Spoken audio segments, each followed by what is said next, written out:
আল্লাহ রাব্বুল আলামিন রাসূল করিম সাল্লাল্লাহু আলাইহি ওয়াসাল্লামকে বলেছেন, ফাইযা ফারাগতা ফানসাব ওয়া ইলা রাব্বিকা ফারগাব।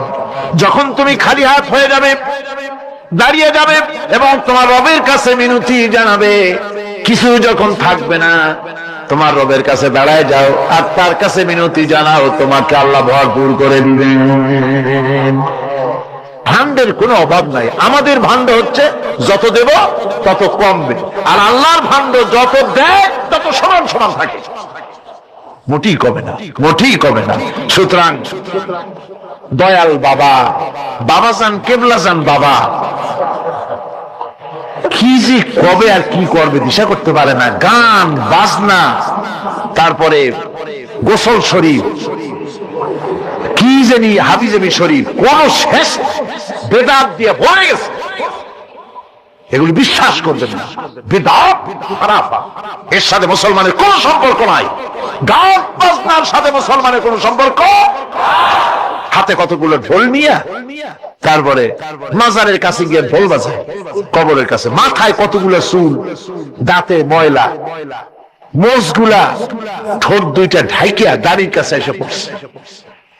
হায় হায় রে, এই রকমের মোষ আমি মাঝে মধ্যে চিন্তা করি যে দই খায় কেমনে এরা।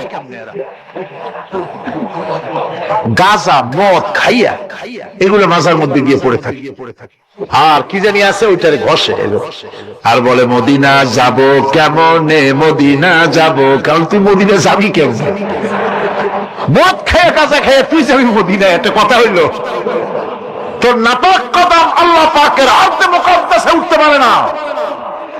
বদকার, জিনাকার, শারাবি, কাবাবি আল্লাহ পাকের নাফরমান।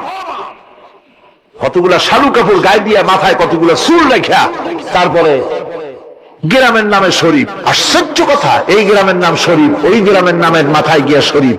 শরীফ তো মক্কা শরীফ, মদিনা শরীফ, কোরআন শরীফ, হাদিস শরীফ। আর শরীফের দরকার নাই। শরীফের জাত মারছে গ্রামে গ্রামে শরীফ লাগাইয়া। কর্ণফুলী শরীফ, চন্দ্রকোনা শরীফ। আশ্চর্য কথা, শরীফ শব্দটা ইজ্জত থাকা উচিত, ঠিক কিনা কন? আপনাদেরকে সতর্ক হতে হবে। আনুগত্য এবং গোলামি সকল ব্যাপারে আল্লাহ পাকের করতে হবে। চাইতে হবে কার কাছে? আল্লাহর কাছে। আমার এই কথা আপনাদের মনে আছে কিনা জানি না। সম্রাট শাহজাহানের সময় এক ফকির, এক ভিক্ষুক ভিক্ষা করে বেড়াতো। 70-80 বছর বয়স হয়ে গিয়েছে। এক লোক বলছে, সারা জীবন তো তোমার ছোটবেলা থেকে ভিক্ষা করতে দেখলাম। সে বলল, মানুষের দেয় তো 2 পয়সা 1 পয়সা, ভিক্ষা ছাড়া করবোটা কি? লোকটি বলল, তোমার একটা পরামর্শ দেই। একদিন সম্রাটের কাছে গিয়ে যে দেখো, একবারে যা দেবে খাইয়া কুলাইতে পারবে না। সম্রাট শাহজাহান কোথায় আছে এখন? দেখো গিয়ে মসজিদে আছে। লোকটি মসজিদের বাইরে গিয়ে দেখে সম্রাট একা হাত তুলে বসে আছে। চোখ থেকে পানি পড়তেছে দর দর করে, দাড়ি ভিজে জামায় পড়তেছে। বহুক্ষণ দাঁড়িয়ে আছে। এরপরে সম্রাট তার মুনাজাত শেষ করে বেরিয়ে আসছেন। ফকিরের সঙ্গে দেখা। ফকির বলল, আসসালামু আলাইকুম। তিনি বললেন, ওয়ালাইকুম আসসালাম ওয়া রাহমাতুল্লাহ। ফকির রওনা করেছে। বাদশা বলছে, তুমি তো একজন ভিক্ষুক মানুষ বলি মনে হয়, আমার কাছে তো কেউ কিছু না চাইয়া যায় না, তুমি যে কিছু না চেয়েই চলে যাচ্ছ। ভিক্ষুক বলছে, জাহাপানা, সত্যি কিছু চাইতে এসেছিলাম আপনার কাছে, কিন্তু আপনার অবস্থা দেখে আমার জ্ঞানের চোখ খুলে গেছে।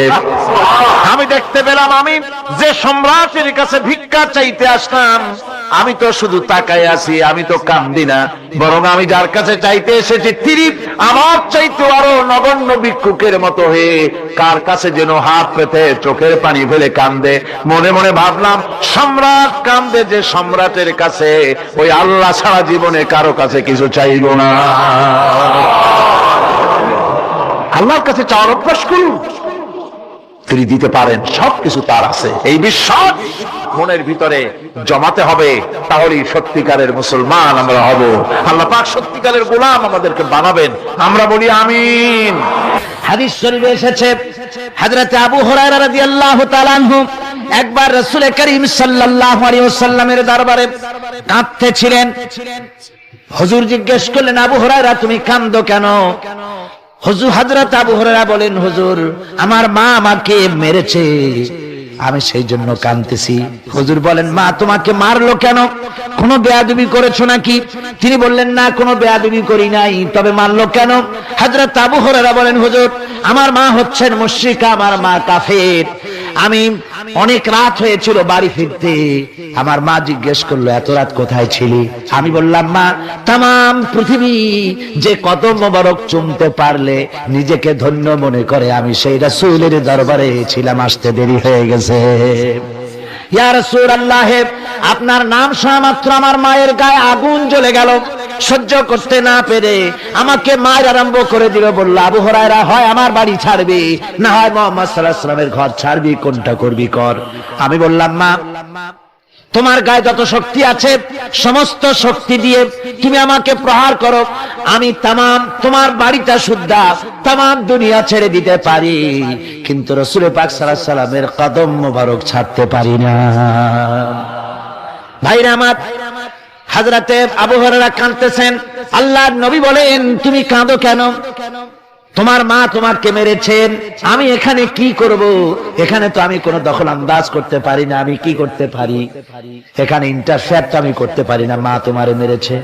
হযরত আবু হুরায়রা বলেন, ইয়া রাসূলুল্লাহ, মায়ের বিরুদ্ধে কোনো নালিশ করার জন্য আপনার কাছে আমি আসি নাই। বলে, কেন এসেছো? হযরত আবু হুরায়রা বলেন, হুজুর এসেছি এই জন্য, আমি জানি আপনি যদি আল্লাহর দরবারে কোনো ব্যাপারে দোয়া করেন, আল্লাহ রাব্বুল আলামিন তা মঞ্জুর করে নেন। আপনি মেহেরবানি করে আমার মায়ের হেদায়েতের জন্য আল্লাহর কাছে দোয়া করুন। হুজুর সাল্লাল্লাহু আলাইহি ওয়াসাল্লাম দুই হাত উঁচু করলেন, বললেন, আল্লাহুম্মা ইহদি উম্মা আবি হুরায়রা, আয় আল্লাহ আবু হুরায়রার মাকে তুমি হেদায়েত নসিব করে দাও। এই দোয়া রাসূল করতেছেন। হুজুরকে দোয়ার মধ্যে ফেলে রেখে আবু হুরায়রা দৌড় আরম্ভ করেছে বাড়ির দিকে। পেছন থেকে কয়েকজন সাহাবী তারা দৌড়ে গেল। আবু হুরায়রা দৌড়ায় কেন? এত ভদ্র মানুষ, কোন সময় কারোর সাথে রাগারাগি করে না, দৌড়ায় কেন? নিশ্চয়ই কোনো বিপদ বুঝি হয়ে গিয়েছে, পিছন থেকে জামা টেনে ধরেছে। কি হয়েছে, দৌড়াও কেন? হযরত আবু হুরায়রা বলেন, আমার জামা ছেড়ে দাও, আমাকে দৌড়াতে দাও। আমি দৌড়ায়া বাড়ি পৌঁছে গিয়ে দেখতে চাই, আমি আগে দৌড়ে বাড়িতে গেলাম না নবীজির দোয়া আমার আগে আমার বাড়ি পৌঁছে গেল, কোনটা হলো আমি সেটা দেখতে চাই। হযরত আবু হুরায়রা দৌড়াতে দৌড়াতে ঘরের কাছে গিয়ে নক করেছে। ভিতর থেকে আওয়াজ এলো, কে? কিছুক্ষণ পর মা আমার বেরোলেন, মাথার চুল দিয়া পানি পড়তেছে, বুড়া মানুষ। মা আমার কাছে এসে বলল, বাবা তোমাকে মারার পর আমি বড় অনুতপ্ত হয়েছি, মনে মনে অনুশোচনা করেছি, আরে আমার ছেলে তো কোনো খারাপ জায়গায় যায় নাই, কোন খারাপ মানুষের কাছে যায় নাই, মারলাম কেন? বড় অনুতপ্ত হয়ে গেছি আমি। এই অনুশোচনা করে আমি এই মাত্র গোসল করেছি, আমাকে নিয়ে চলো তুমি বিশ্ব নবী রাসূলুল্লাহর দরবারে। আমার ভাইরা, রাসূল পাক সাল্লাল্লাহু আলাইহি ওয়াসাল্লাম আল্লাহর নবী এমন এক মহান সত্তা ছিলেন যে তিনি দোয়া আল্লাহর দরবারে হাত উঁচু করতে দেরি আছে, কিন্তু দোয়া কবুল হতে দেরি নাই। হিজরত করে মদিনায় এসেছেন, নামাজ পড়তে দিল চায়, কাবা শরীফের দিকে ফিরে যদি নামাজ পড়তে পারতাম দিলটা বড় ভালো লাগতো, কিন্তু হাত উঁচু করে মোনাজাত করতেছেন না, আল্লাহর কাছে বলতেওছেন না যে আল্লাহ তুমি আমার কিবলাটা বাইতুল মুকাদ্দাস থেকে ফিরাইয়া মক্কা শরীফে বাইতুল্লাহর দিকে ফিরাইয়া দাও। মুখেও বলতেছেন না, মনেও না, শুধু আকাশের দিকে বারবার তাকাচ্ছেন, মোনাজাত করেন নাই। মনে মনে আশা পোষণ করতেছেন যদি এমন একটা ওহী নাজিল হয়ে যেত। আল্লাহ রাব্বুল আলামিন সঙ্গে সঙ্গে রাসূল জোহরের নামাজ পড়তেছিলেন, 2 রাকাত পড়া হয়ে গেছে, এমন সময় ওহী নাজিল হয়ে গেল, আদ নারা তাকাল্লুবা ওয়াজহিকা ফিস সামা। ও নবী, আমি দেখতে পেয়েছি বারবার আপনি আকাশের দিকে তাকাচ্ছেন। সুবহানাল্লাহ, আমি দেখতে পেয়েছি। ফালানুওয়াল্লিয়ান্নাকা কিবলাতান ফাওয়াল্লি ওয়াজহাকা শাতরাল মাসজিদিল হারাম। আর দেরি নাই, আপনার মনের আশা পুরা হয়ে গেছে, এক্ষুনি আপনার কিবলা পরিবর্তন করুন। হুজুর 2 রাকাত পড়েছিলেন বাইতুল মাকদাসের দিকে ফিরে, বাকি 2 রাকাত তিনি মক্কা শরীফের কাবা শরীফের দিকে ফিরলেন। আজও পর্যন্ত সেই মসজিদ আছে, সাক্ষ্য দিচ্ছে নবীর কথা কিভাবে মঞ্জুর হয়। মসজিদে কিবলাতাইন মদিনা মুনাওয়ারায় সে মসজিদ আজও আছে। ভাইরা আমার, রাসূল পাক সাল্লাল্লাহু আলাইহি ওয়াসাল্লাম এত বড় মর্যাদা সম্পন্ন ব্যক্তিত্ব, মহান ব্যক্তিত্বের উম্মতের মধ্যে আল্লাহ আমাদের শামিল করেছেন। শুকরিয়া স্বরূপ আমরা পড়ি আলহামদুলিল্লাহ। জোরে সোরে পড়েন আলহামদুলিল্লাহ। আমার ভাইরা, মর্যাদা এত বেশি আল্লাহ রাসূলকে আল্লাহ রাব্বুল আলামিন দান করেছেন।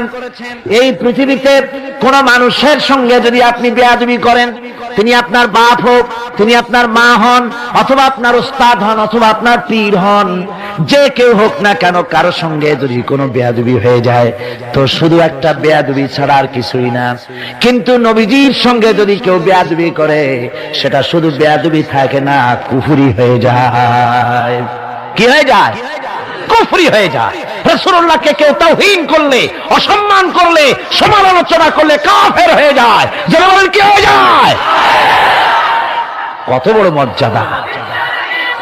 রাসূল পাক সাল্লাল্লাহু আলাইহি ওয়াসাল্লাম, তার সামনে সাহাবায়ে কেরাম বসা, হুজুর কথা বলছেন, সাহাবায়ে কেরাম তারাও কথা বলছেন। কথা বলতে বলতে এক পর্যায়ে সাহাবীদের গলার আওয়াজ বড় হয়ে গেছে।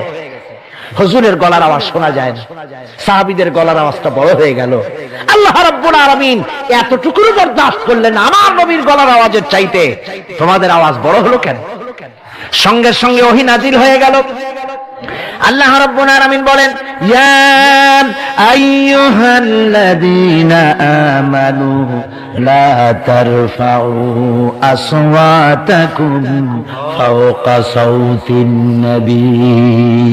ও বিশ্বাসীরা, খবরদার, তোমরা যারা ঈমান এনেছো শোনো, তোমাদের গলার আওয়াজ যেন আমার নবীর গলার আওয়াজের চাইতে বড় না হয়ে যায়। যদি তা হয়, আনতাহবাতা আমালুকুম, জীবনের সমস্ত ভালো কাজগুলি আমি আল্লাহ বরবাদ করে দেব। আজ পর্যন্ত এই আয়াতে কারীমা রাসূল পাক সাল্লাল্লাহু আলাইহি ওয়াসাল্লামের রওজায়ে আতহারের সামনে সবুজ সাইনবোর্ডের উপরে সোনার অক্ষর দিয়ে এই আয়াতে কারীমা লেখা রয়েছে, সুবহানাল্লাহ। সর্বকালের, সর্বযুগের সর্বশ্রেষ্ঠ মহামানব, সর্বশ্রেষ্ঠ বিশ্বনবী, আল্লাহর পরে যার মর্যাদা, তিনি হচ্ছেন মুহাম্মদ রাসূলুল্লাহ সাল্লাল্লাহু আলাইহি ওয়াসাল্লাম। তার অনুসরণ করা ইবাদত, তার অনুসরণ করা কি? আর তার নাফরমানি করা কুফরি। আল্লাহ রাব্বুল আলামিন বলেন, নবী আপনি বলুন, কুল ইন কুনতুম তুহিব্বুনাল্লাহ ফাত্তাবিউনি ইউহিব্বুকুমুল্লাহ ওয়া ইয়াগফির লাকুম যুনুবাকুম ওয়াল্লাহু গফুরুর রহিম। নবী বলুন, তোমরা যদি আল্লাহকে ভালোবাসো, মুমিনদেরকে শোনানো হচ্ছে, শোনো, তোমরা যদি আল্লাহকে ভালোবাসো, ফাত্তাবিউনি, ও নবী আপনি বলে দেন যে তাহলে আমার অনুসরণ করো। কার অনুসরণ? নবীর। কার অনুসরণ? নবীর অনুসরণ। আল্লাহকে যদি ভালোবাসো, এ দাবি যদি সত্য হয়, আমার অনুসরণ করো। আর আমার অনুসরণ যদি করো, আল্লাহ পাক বলেন, নবী শুনায়া দেন, আপনার অনুসরণ যারা করবে আল্লাহ তাদেরকে ভালোবাসবেন। আর শুধুই ভালোবাসবেন না, তামাম জিন্দেগির সকল গুনাহ খাতা রব্বুল আলামিন মাফ করে দিবেন। জীবনের সব গুনাহ মাফ হয়ে যাবে যদি হুজুরের অনুসরণ করা যায়। বিশ্বকবি, কবি সম্রাট আল্লামা ইকবাল রাহমাতুল্লাহ আলাইহি বলেছেন, কি মুহাম্মদ সে ওয়াফা তূনে তো हम तेरे हैं, ये जहां चीज ही क्या लोहो कलम तेरे हैं। মুহাম্মদ সাল্লাল্লাহু আলাইহি ওয়াসাল্লামের সঙ্গে মুহাব্বত জুড়ে দাও, আকাশ আর জমিন তো দূরের কথা, লোহ কলম পর্যন্ত আমি আল্লাহ তোমার জন্য করে দেব। তুমি মুহাম্মদের হয়ে যাও সাল্লাল্লাহু আলাইহি ওয়াসাল্লাম, তার অনুসরণ করো, তার অনুকরণ করো জীবনের সব ক্ষেত্রে। ভাইরা মা, তিনি হচ্ছেন আদর্শ। ভালো করে শুনুন, এই পৃথিবীতে কোন পীর সাহেব, কোন খাজা বাবা, কোন মাওলানা সাহেব, তার অন্ধ অনুকরণ করা যাবে না। যাবে? চোখ বুঝে বিনা প্রশ্নে বিনা তর্কে যার অনুসরণ করতে হবে তিনি হচ্ছেন মুহাম্মদ রাসূলুল্লাহ সাল্লাল্লাহু আলাইহি ওয়াসাল্লাম। বিনা প্রশ্নে কোন পীর সাহেব বললেন সকালবেলায় 10,000 বার আল্লাহু আল্লাহু করো, আল্লাহ আল্লাহ আস্তে হু জোরে, অথবা লা ইলাহা ইল্লাল্লাহ 500 বার জিকির করো, লা ইলাহা আস্তে ইল্লাল্লাহ জোরে। আর ইল্লাল্লাহ কোন কোন মুরিদরা তো এত জোরে করে তাতে কলব থাকলেও পারে গেলেও পারে। আপনি ওই পীর সাহেবের কথা মতো এই জিকির করবেন, আপনাকে দেখতে হবে রাসূল পাক সাল্লাল্লাহু আলাইহি ওয়াসাল্লাম এইরকম জিকির করেছেন কিনা, ঠিক কিনা বলেন। সাহাবায়ে কেরাম রিদওয়ানুল্লাহি তাআলা আলাইহিম আজমাইন তারা এরকম জিকির করেছেন কিনা, যদি রাসূল এরকম জিকির করে থাকেন, সাহাবায়ে কেরাম এরকম জিকির করে থাকেন, অবশ্যই সেই জিকির আমরা করব, ঠিক কিনা। অন্ধভাবে কাউকে গ্রহণ করব না। কেউ পাগড়ি বাঁধলো, পেছনটা 6 হাত লম্বা রাখলো, আমার পীর সাহেব, সেই জন্য আমি বুঝি আমিও 6 হাতের জায়গায় বরকতের জন্য 12 হাত একেবারে লম্বা করে টানতে টানতে আসবে রাস্তার উপর, এরকম করব না। জামাটা কেমন হবে, মোষটা কেমনে কাটবো, দাড়িটা কিভাবে রাখবো, টুপিটা কিভাবে লাগাবো, খানা কিভাবে খাবো, তারপরে কিভাবে কি করব আর না করব, সবটার মানদণ্ড হচ্ছেন কে? উসওয়ায়ে হাসানা। লাকাদ কানা লাকুম ফি রাসূলিল্লাহি উসওয়াতুন হাসানা। গ্রহণযোগ্য একমাত্র মহত্তম আদর্শ হচ্ছে তোমাদের রাসূল, তাকে দিয়ে গ্রহণ করতে হবে। পায়ের নখটা কেমনে কাটবে, মাথার চুলটা কেমনে কাটবে, আদর্শ হচ্ছেন মুহাম্মদ রাসূলুল্লাহ সাল্লাল্লাহু আলাইহি ওয়াসাল্লাম। ওই রাসূলের অনুকরণ করে কোন পীর সাহেব, কোন মাওলানা সাহেব যদি বলে, তাহলে তাকে অনুসরণ করা যাবে। তবে মিলায় দেখতে হবে যে কথা ঠিক আছে কিনা, উনি যা বলছেন, উনি যা করছেন ওইটা ঠিক আছে কিনা, তা না হলে ধোকায় পড়ে যেতে হবে। কি যে করতে হবে? ধোকায় পড়ে যেতে হবে। আজকাল তো নানান রকম বাইর হইছে, বুঝলেন না, নামের আগে সৃষ্টি লাগায় দেয়। ওই যে ঢাকার কাছে এক জায়গায় একটা সদরদ্দি সৃষ্টি হইল, তারপরে তাকে উঠায় দেওয়ার জন্য কত সংগ্রাম হলো, কত মানুষ মরলো, আপনার পত্রিকা পড়েন নাই? সে বলেছে রোজা না রাখলে চলবে, ইফতার আসরের সময় করলে হবে, আর রোজার দিন দুপুরের সময় চিড়ে চিড়ে খাইলে অসুবিধা নেই, বুঝলেন। যশোরে গেলাম, সেখানে শুনলাম সেই পাকিস্তান আমলে এক পীর নাকি আসছিল, এসে বলে গেছে, ভাই আসল পর্দা মনের পর্দা, এর থেকে বাইরের কোনো পর্দা না, লোক দেখা না পর্দাটা করে লাভ কি, আসল পর্দা মনের পর্দা। তারপরে মনে মনে নামাজ পড়ো, মনে মনে রোজা রাখো, মনে মনে হজ করো, যাকাত দাও, মনটা সাফ হয়ে গেলে তোমার আর কোনো অসুবিধা নাই। এই মনের পীর আসলো, আমি সেই এলাকায় গেলাম, যাইয়া শুনি এই রকমের কাম করছে। আমি বললাম, ওই লোকটা যদি আবার আসে আম গাছের সাথে বান্ধা ধুই। তারপরে সে যখন বলবে যে আমার তো পেশাব পায়খানা করা লাগবে, আমারে ছাড়ো, তোমরা বলবা যে না ছাড়া যাবে না। মনে মনে যদি নামাজ পড়া যায়, মনে মনে পেশাব পায়খানা করুন। যদি বলে আমার ক্ষুধা লাগছে অথবা পানি পান করবে, তৃষ্ণা লেগেছে, বলতে হবে মনে মনে যদি রোজা রাখা যায় তো মনে মনে খাওয়া দাওয়ার কামটা সারিয়ে নেন, মেহরবানি করে। এই ধরনের কিছু সংখ্যক লোক বেরিয়েছে, যাদেরকে লোকেরা সাহাবীদের চাইতে, নবীদের চাইতেও বড় মনে করে। আশ্চর্য কথা, বিভিন্ন জায়গায় এই ধরনের পীর হয়, তাদের আবার নওরোজ অনুষ্ঠান হয়, তাদের জন্ম দিবসে তাদেরকে গোসল করানো হয়, সেই গোসলের পানি আবার মুরিদেরা খায়। জোরে কর নাউজুবিল্লাহ, জোরে কর নাউজুবিল্লাহ।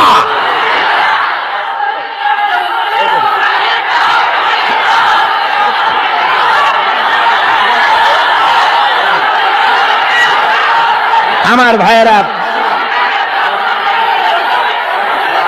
পীর সাহেবের গোসল করা পানির ভিতরে মুসলমানদের জন্য কোনো বরকত নাই। আছে কোনো বরকত? প্রশ্নে ওঠে না। তার শরীরের কত জায়গা ধুইয়া পানি পড়তেছে, আর সেইটা মুরিদরা খায়। লজ্জা নাই, শরম নাই, ঘৃণা পর্যন্ত নাই। খুলনার এক এলাকা আছে, এক পীর সাহেব, তার মুরিদরা তার পায়ের বুড়ো আঙ্গুল চষে, চুষতে চুষতে প্রায় ঘা বানায় ফেলেছে। তা আমি মুরিদদের জিজ্ঞেস করলাম যে তোমরা এরকম পাঁচ আঙ্গুল চষো কেন? কয় যে হুজুরের মারেফত পায়ের আঙ্গুল দিয়ে পেটের মধ্যে ঢুকবে, সেই জন্য। কি ধরনের খোরাফা, কি বিদআত! রাসূল পাক সাল্লাল্লাহু আলাইহি ওয়াসাল্লাম যা করেন নাই, সাহাবায়ে কেরাম যা করেন নাই, সেগুলি চালু হয়ে গেছে সমাজে। এর থেকে বাঁচতে হবে, আপনাকে মনে রাখতে হবে, কলিজার মধ্যে ঈমান রাখতে হবে। কোন পীর সাহেব, কোন মাওলানা সাহেব ফু দিয়া আমার ভাগ্য ভালো বানায় দেবে অথবা আমাকে ভাগ্য নষ্ট করে দিবে, আমি আল্লাহর কসম তো বিশ্বাস করি না। আমার ভাগ্য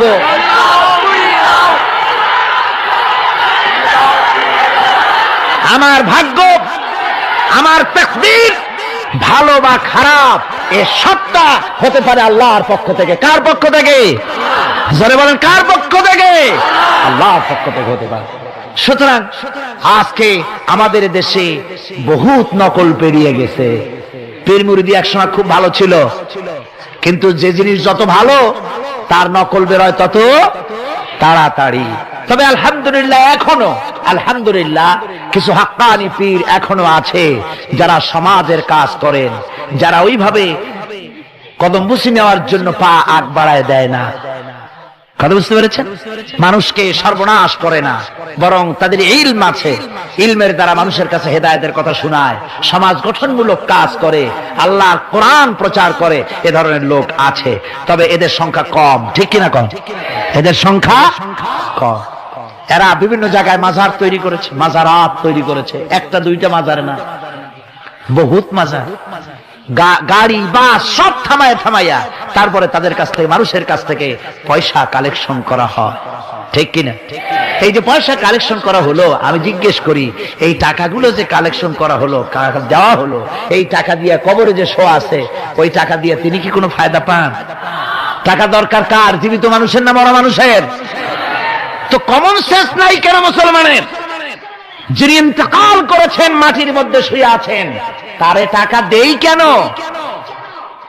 উনি কি এই কমলার সিজনে কমলা কিনে খাবেন? তো টাকাটা কেন দেওয়া হয়? এই আপনার টাকা দিয়া এই মাজারকে যারা পাহারা দেয় তারা অনেক বড় লোক হয়ে গেছে। ঠিক কিনা? আবার অনেক মাজার আছে যে মাজারে কেডা শোয়া তা মাজারের পাহারাদারও জানে না। এরকম আমি নিজেও দেখেছি। জিজ্ঞেস করেছি যে কবর কার, কয়তো তা তো জানি না। একজন আল্লাহর মাহবুব বান্দা শুয়ে আছে এখানে। কে সেই মাহবুব বান্দা? নাম টাম জানি না, স্বপ্নের মধ্যে দেখলাম আল্লাহর এক ওলির কবর এখানে, সেই জন্য গম্বুজ বানাই দিছি।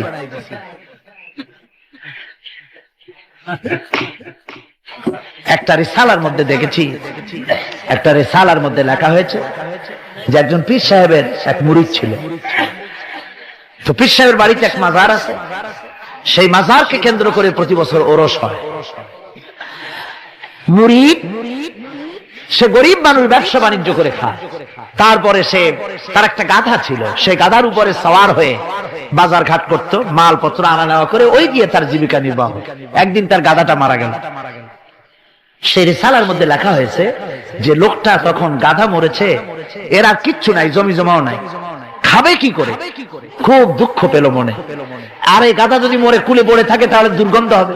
সেই জন্য রাস্তার পাশে ঝুপড়ি, তার একটা বাড়ি, ওই বাড়ির পাশেই রাস্তা, রাস্তার পাশেই একটা কবর খুঁড়িয়া তার মধ্যে গাধারে শোয়াই দিয়া দাফন টাফন করিয়া কবরের পাশে বসে আর দুশ্চিন্তা করতেছে যে আমি এরপরে বাঁচবো কি করে, খাবো কি, ঘুমায়, মানে চোখ বুঝে বুঝে কাঁদতেছে।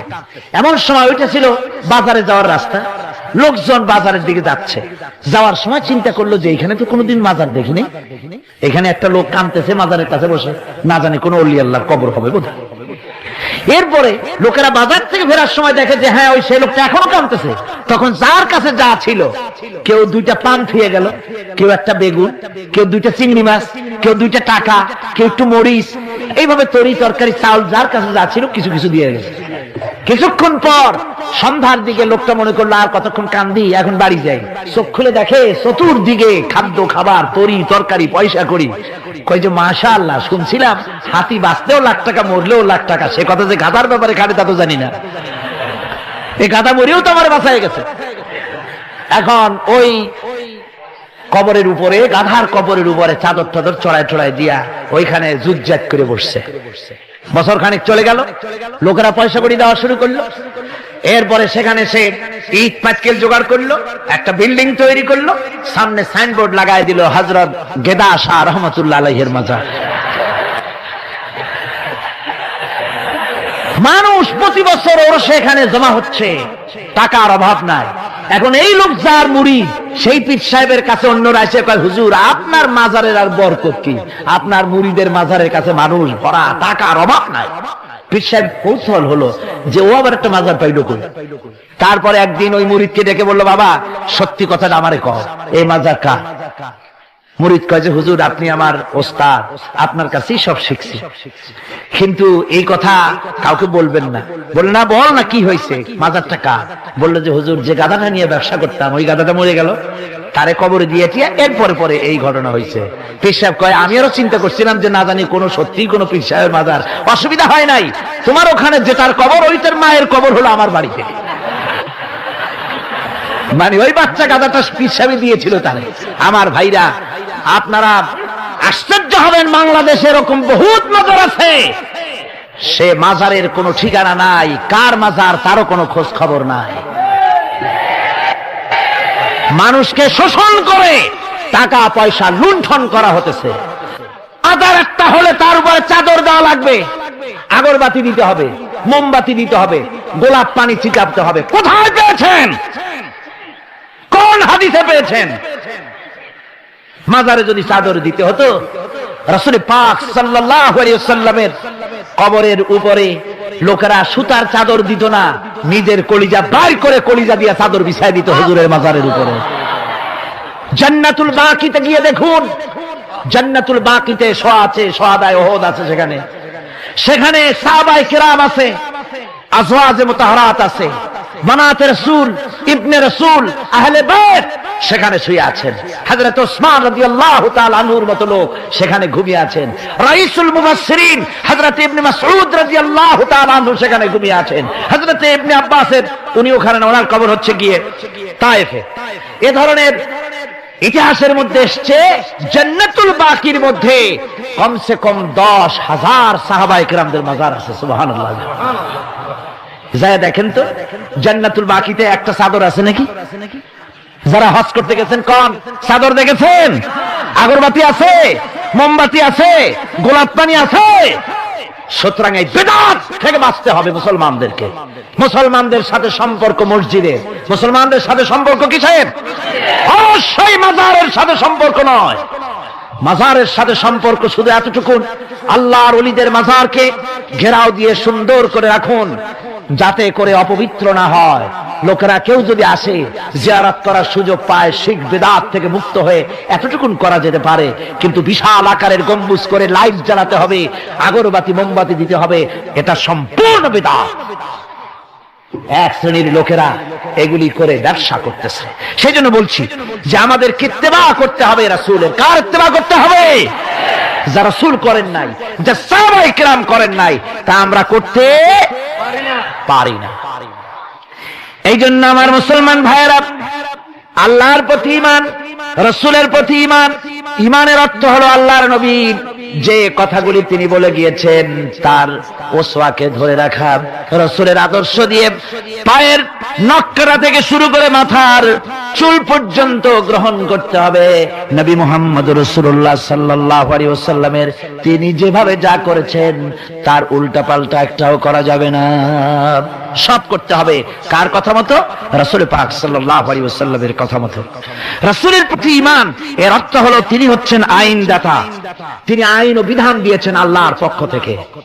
আইন ও বিধান কার পক্ষ থেকে দিয়েছেন? আল্লাহর পক্ষ থেকে। তিনি যে বিচার করেছেন সেই বিচারক হিসাবে তাকে গ্রহণ করতে হবে। তিনি যে বিধান দিয়েছেন সেটাই মানতে হবে। তিনি শাসক ছিলেন, তিনি রাষ্ট্রপতি ছিলেন, তিনি সব ছিলেন, সকলের জন্য তিনি আদর্শ। তিনি যুবকের আদর্শ, তিনি নানার আদর্শ, তিনি স্বামীর আদর্শ, তিনি পিতার আদর্শ, তিনি রাষ্ট্রপতির আদর্শ, তিনি সেনাপতির আদর্শ, তিনি শ্রমিকের আদর্শ, তিনি সকলেরই আদর্শ। ঠিক কিনা কর? সকলের আদর্শ। রাসূলের ফয়সালা প্রত্যেকটি উম্মতকে মানতে হবে। একবার একজন মুসলমান আর একজন ইহুদি রাসূলের কাছে গিয়ে উপস্থিত হলেন। ইহুদি গিয়ে নালিশ করলো হুজুরের কাছে মুসলমানের বিরুদ্ধে। হুজুর সাল্লাল্লাহু আলাইহি ওয়াসাল্লাম সে নালিশ শুনে তিনি ফয়সালা দিলেন ইহুদির পক্ষে। মুসলমান ব্যক্তি অসন্তুষ্ট হয়ে গেল। তিনি চলে গেলেন হযরত ওমরের কাছে, গিয়ে বললেন, ভাই ওমর, একটা জিনিসের বিচারের সানি করার জন্য আপনার কাছে এসেছি। কি সানি? বলে যে মুহাম্মদ সাল্লাল্লাহু আলাইহি ওয়াসাল্লামের কাছে গিয়েছিলাম, তিনি এই বিচারটা করলেন, আমি মুসলমান, নামাজ পড়ি, চাঁদা দিই, জিহাদে যাই, আর আমার পক্ষে রায় না দিয়ে রায় দিলেন তিনি ইহুদির পক্ষে। আপনি মেহেরবানি করে বিচারের সানিটা করে দেন। হযরত ওমর বলছেন, অবশ্যই আমি সানি করব, বসো। হযরত ওমর ঘরে চলে গেলেন। ঘরের ভিতর থেকে একটা তরবারি নিয়ে এলেন। তরবারিকে খাপ মুক্ত করে তিনি বললেন, আল্লাহর বান্দা, যে ব্যক্তি মুহাম্মদ রাসূলুল্লাহ সাল্লাল্লাহু আলাইহি ওয়াসাল্লামের ফয়সালা করে দেওয়ার পর তার ফয়সালার সানি করতে আসে, ওর সানিটা, ওর ফয়সালাটা এরকম করে করে দিতে হয়। তরবারি দিয়ে আঘাত দিলেন, লোকটি দুই টুকরা হয়ে পড়ে গেল। আমার বন্ধুগণ, সারা এলাকায় সারা পড়ে গেল, মুসলমান, হযরতে ওমর মুসলমান হত্যা করেছেন। তার ওই নিহত ব্যক্তির আত্মীয় স্বজনরা দিয়ত দাবি করতে এলো। আল্লাহ রাসূলের কাছে আল্লাহ পাক জানিয়ে দিলেন যে এই লোক হযরত ওমর কোন মুসলমান হত্যা করেনি, হযরত ওমর যাকে হত্যা করেছে সে ব্যক্তি মুনাফিক। সে ব্যক্তি কি? মুনাফিক। অর্থাৎ হে রাসূল, আপনি ফয়সালা দেওয়ার পর সেই ফয়সালা যে মানে না, দ্বিধাদ্বন্দ্বে ভোগে, ওই ফয়সালা গ্রহণ করতে রাজি হয় না, সে মুমিন নয়, মুসলমান হিসেবে দাবি করতে পারে না, তার জমিনে বেঁচে থাকার অধিকারও সে হারিয়ে ফেলে। আমার মুসলমান ভাইরা, আল্লাহ রাব্বুল আলামিন আমাদের জন্য এভাবে করে তিনি আমাদের রাসূল পাক সাল্লাল্লাহু আলাইহি ওয়াসাল্লামকে দিয়েছেন, উসওয়া করে দিয়েছেন। তার ইতাআত করা, তার আনুগত্য করা দুনিয়াবাসীদের জন্য ফরজ করে দেওয়া হয়েছে। আল্লাহ রাব্বুল আলামিন বলেন, ওমা أرسلنا من رسول إلا ليطاع بإذن الله। আমি যে রাসূল পাঠিয়েছি তাদের আনুগত্য করতে আমি বাধ্য করে দিয়েছি। তাদের আনুগত্য শুধু এই জন্যই করতে হবে, লোকদেরকে যেহেতু তারা নির্দেশ করেন আল্লাহর হুকুম অনুযায়ী, আল্লাহর নির্দেশ অনুযায়ী নবীদের আনুগত্য সকলেরই করা লাগবে। আল্লাহ পাক বলেন, যে ব্যক্তি রাসূলের আনুগত্য করে সেজন্য আমি আল্লাহ রাব্বুল আলামিনের আনুগত্য করলো। জোরে বলেন সুবহানাল্লাহ। এরপরে আল্লাহ রাব্বুল আলামিন বলেছেন, ইয়া আইয়ুহাল্লাযীনা আমানু আতিউল্লাহা ওয়া আতিউর রাসূল ওয়া লা তুবতিলু আমালাকুম। আল্লাহ পাক বলেন, ও বিশ্বাসীরা, তোমরা আনুগত্য করো আল্লাহর এবং আনুগত্য করো রাসূলের। কোন ব্যাপারে? কোন তো আনুগত্য যে আল্লাহ করতে বললেন আল্লাহর এবং রাসূলের, কোন ব্যাপারে আনুগত্য? সমস্ত ব্যাপারে, জীবনের সকল অঙ্গনে আনুগত্য করতে হবে। কার? আমি দেখতে পাচ্ছি মাঝখান থেকে দুই একজন লোক হাঁটেন, আমি কিন্তু আগেই নিষেধ করেছি এই বেয়াদবি আল্লাহর হস্তে কেউ করবেন না। আপনার হাঁটার কারণে অন্য লোকেদের শোনার মধ্যে ডিস্টার্ব হয়, এই বেয়াদবি কেউ করবেন না। ভাইরা আমার, আল্লাহ এবং রাসূলের আনুগত্য করতে হবে জীবনের সকল ক্ষেত্রে। রাসূল পাক সাল্লাল্লাহু আলাইহি ওয়াসাল্লাম শুধু নামাজের কথা বলেছেন, শুধু রোজার কথা বলেছেন, হজ আর যাকাতের কথা বলেছেন, আর কিছু বলেন নাই নাকি? বলেছেন কিনা? রাসূলুল্লাহ রাজনীতি করেছেন কিনা? রাসূলুল্লাহ প্রেসিডেন্ট ছিলেন কিনা? যুদ্ধ করেছেন কিনা? কিন্তু আজ আমাদের দেশে শুনতে হয় রাসূলের প্রতি ঈমানের অর্থ কি? ঈমানের অর্থ শুধু এতটুকু নয়, রবিউল আউয়াল মাস আসবে আর তুম পে লাখো সালাম, আর সারা বছর খোঁজ নাই। খুব সুন্দর করে দরুদ শরীফ, মিলাদ শরীফ পড়বেন, আর রাসূলের আইন অমর্যাদা হবে। রাসূলের আইন সংসদে থাকবে না, পার্লামেন্টে থাকবে না, কোর্ট কাছারি আদালতে থাকবে না। বলা হবে ধর্ম আর রাজনীতি আলাদা। রাসূলের প্রতি এই ঈমানের 4 পয়সা মূল্য নাই। আছে মূল্য? মূল্য নাই। রাসূলের প্রতি ঈমান কি? ঈমানটাই হলো রাসূল যা করেছেন, আমাদেরকে যেভাবে যা আদেশ করেছেন তাই আমাদের মানতে হবে। উম্মতের এটা দায়িত্ব। কিন্তু আমরা এমনই উম্মত, আমরা নিজেরা ফয়সালা করি নিজেদের, আমরা বলেছি ধর্ম আর রাজনীতি আলাদা। অবশ্য চট্টগ্রামে এই ধরনের কথা কেউ বলে না, বলে ধর্ম আর রাজনীতি আলাদা। জোরে কোন নাউযুবিল্লাহি মিন যালিক। ধর্ম আর রাজনীতি আলাদা যারা বলে তারা হলো রাজনীতি ব্যবসায়ী। তারা কি ব্যবসায়ী? রাজনীতি ব্যবসায়ী। ওরা রাজনীতির ব্যবসা করে। জুদা হো জু দিন সে সিয়াসত রহ জাতি হ্যায় চেঙ্গিজি। ধর্ম থেকে রাজনীতি যখন আলাদা হলো, তখন সেখানে বাকি থাকে চেঙ্গিজিপনা, হালাকু খানপনা, মারামারি, হত্যাকাণ্ড সেখানে চালু থাকে, আর কিছুই থাকে না। ধর্ম ছাড়া রাজনীতি, তার নাম হচ্ছে প্রচন্ড দুর্নীতি। তার নাম কি? একটি প্রচন্ড দুর্নীতি। এক শ্রেণীর লোকেরা আজ বলছে যে ধর্ম আর রাজনীতি আলাদা। ধর্ম কোথায়? তাদের কথা হলো ধর্ম হলো পবিত্র জিনিস, ওই পবিত্র জিনিস থাকবে মসজিদে, পবিত্র জিনিস থাকবে মাদ্রাসায় আর খানকার ভেতরে। ওই পবিত্র ধর্ম রাজনীতিতে আনা যাবে না। ধর্মের প্রতি তাদের মহব্বত খুব, ধর্ম খুব পবিত্র। আল্লাহকে যেন বলা হচ্ছে, আল্লাহ আর হে রাসূল, তোমরা দুজনা মসজিদ আর মাদ্রাসায় থাকো, আমাদের জীবনের বিস্তীর্ণ অঙ্গনে তোমাদের প্রতি 144 92 ক ধারা 144 ধারা জারি করে দিলাম। আমাদের জীবনের বিস্তীর্ণ অঙ্গনে তোমরা আইসো না, তোর মসজিদে থাকো, মাদ্রাসা থাকো, আমরা সুযোগ পাইলে তোমার একটা সেজদা দিয়ে আসবো কি। আর আল্লাহ তোমার একটা সেজদা পাওয়ার জন্য দারুণ ভাবে কাঙ্গাল হয়ে আছে না? নাউযুবিল্লাহি মিন যালিক। যারা বলে ধর্ম আর রাজনীতি আলাদা, তারা সুস্পষ্ট মুনাফিক। যারা বলেন তারা কি?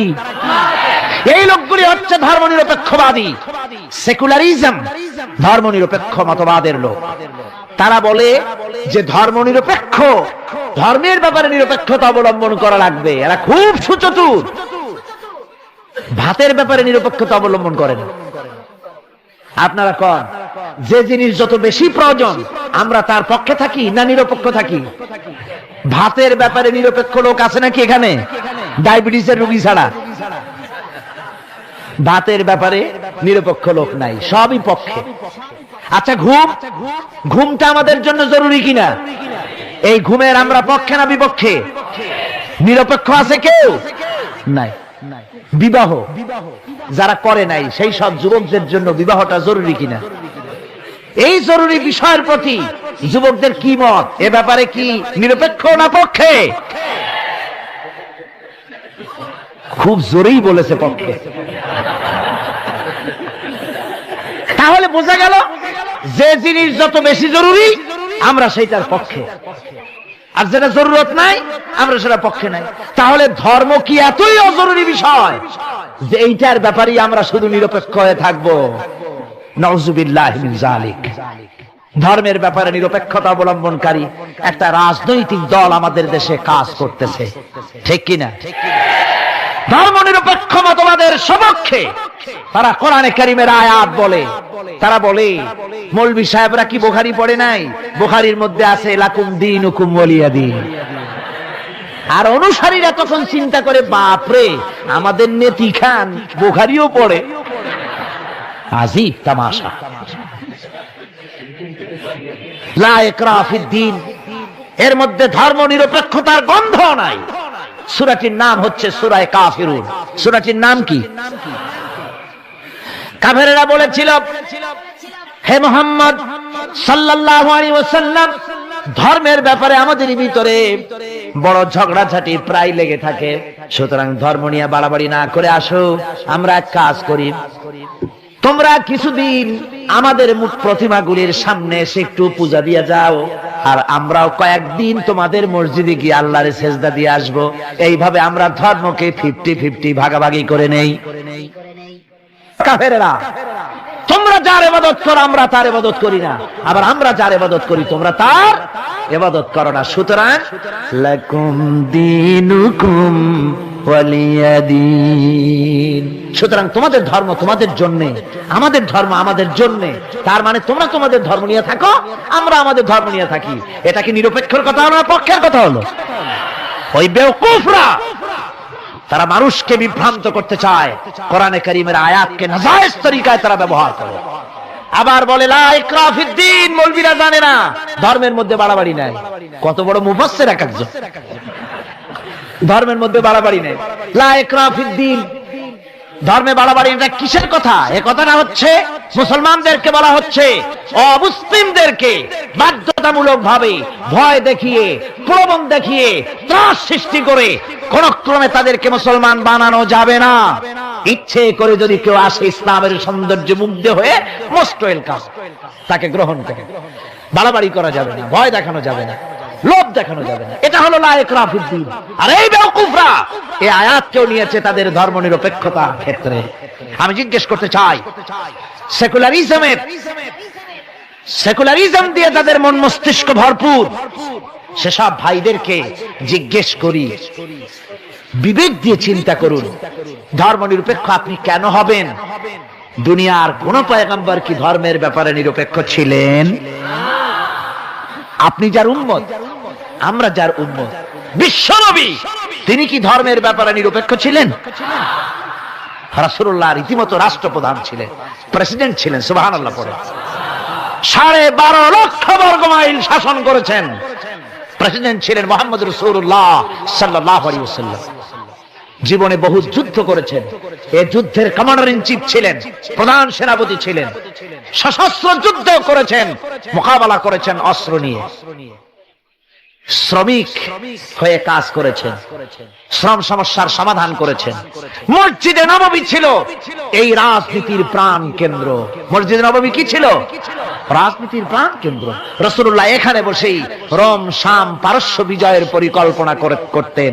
এখানে বসেই উহুদ বদর হুনাইন ইয়ারমুক যুদ্ধের সৈন্য রিক্রুট করেছেন মসজিদ নববীর ভেতরে বসে। এখানে বসে রাষ্ট্রদূতদের সঙ্গে সাক্ষাৎ প্রদান করেছেন, বিচার ফায়সালা করেছেন মসজিদের মধ্যে। আর আজ বলা হয় মসজিদের মধ্যে রাজনীতি বলতে দেওয়া হবে না। মসজিদের মধ্যে কেউ কি ইলেকশনের কথা, মসজিদের মধ্যে কেউ কি তার দলের কথা বলে? বলে কোরআনের রাজনীতির কথা। কিসের রাজনীতির কথা বলে? কোরআনের রাজনীতির কথা বলে। সুতরাং ধর্ম আর রাজনীতি আলাদা, এই কথা যারা বলে এই সেকুলারিজমের লোকেরা, তারা শুনে রাখুন, ধর্মনিরপেক্ষ মতবাদ একটি কুফরি মতবাদ। এটি কি মতবাদ? জোরে বলতে হবে, এটা কি মতবাদ? এটি একটি কুফরি মতবাদ। ধর্ম নিরপেক্ষতার মানে হচ্ছে ধর্মহীনতা। ধর্মনিরপেক্ষতার মানে কি? ধর্মহীনতা। ওরা কোনদিন সব সময় বলবে ধর্মকে ব্যবহার করতেছে রাজনীতিতে। বেচারা তোমরাও ধর্মের কথা বলো না, তা ওরা বলবে না। ওরা ওদের কর্মীদেরকে কখনো নামাজের কথা বলবে না। যদি বলে তা বলে এই জন্য, তোমরা নামাজ পড়ো মসজিদে যাইয়া দেখো কেউ রাজনীতির কথা বলে নাকি। নামাজ পড়ার জন্য নয়, রাজনীতি কেউ করে নাকি তা দেখার জন্য, গোয়েন্দাগিরি করার জন্য। হায় রে কপাল পোড়ার দল। আমার দেশে এই ভণ্ডামি ছিল না। ধর্মনিরপেক্ষ মতবাদ একটা ভণ্ডামি। জোরে বলেন এটা কি? আমার দেশে এটা ছিল না। এই ভণ্ডামিমূলক ধর্মনিরপেক্ষতার রাজনীতি বাংলাদেশে ছিল না। 1971 সনের পরে যারা ক্ষমতা এলো, তারা ভারত থেকে ভারতের কাফেরদের তৈরি করা পৃথিবীর এই নিকৃষ্ট মতবাদ বাংলাদেশে আমদানি করেছে।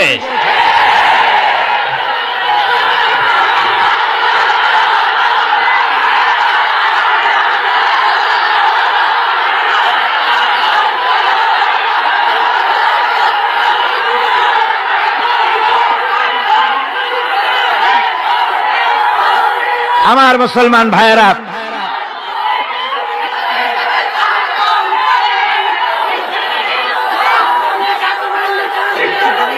এই যে কোরআন শরীফ, এই কোরআন শরীফ মানতে হবে মুসলমানদেরকে।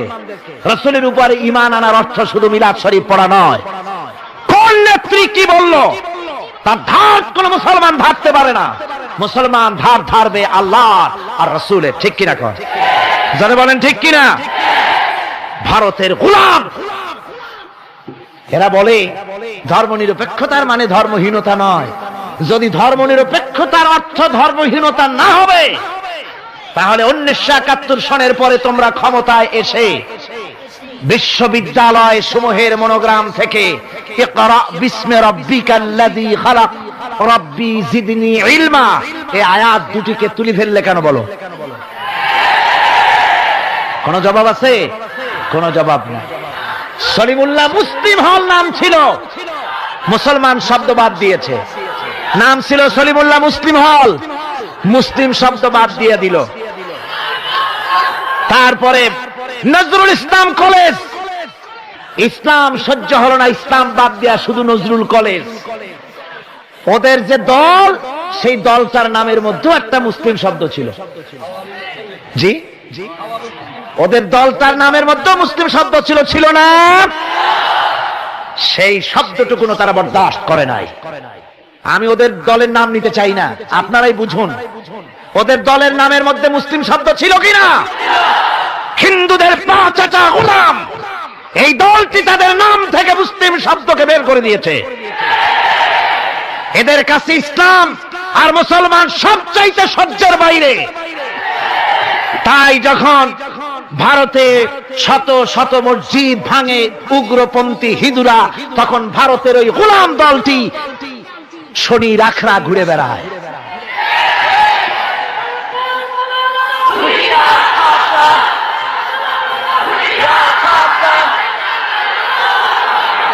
আমার মুসলমান ভাইদের খেদমতে আমি আরজ করতে চাই, মুসলমানদের কাজ বুঝতে হবে।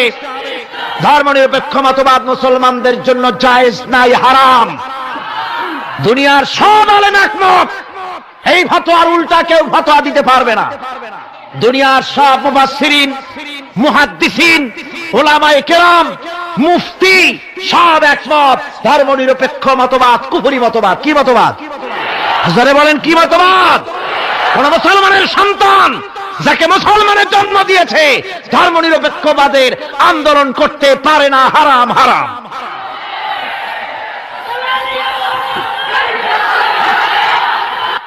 এর ভিতরে এসেছে ফেরাউনের স্ত্রী আসিয়া, যখন ফেরাউনকে মানে নাই, শেষ পর্যন্ত ফেরাউন অর্ডার দিয়া দিল আসিয়ারে মারো।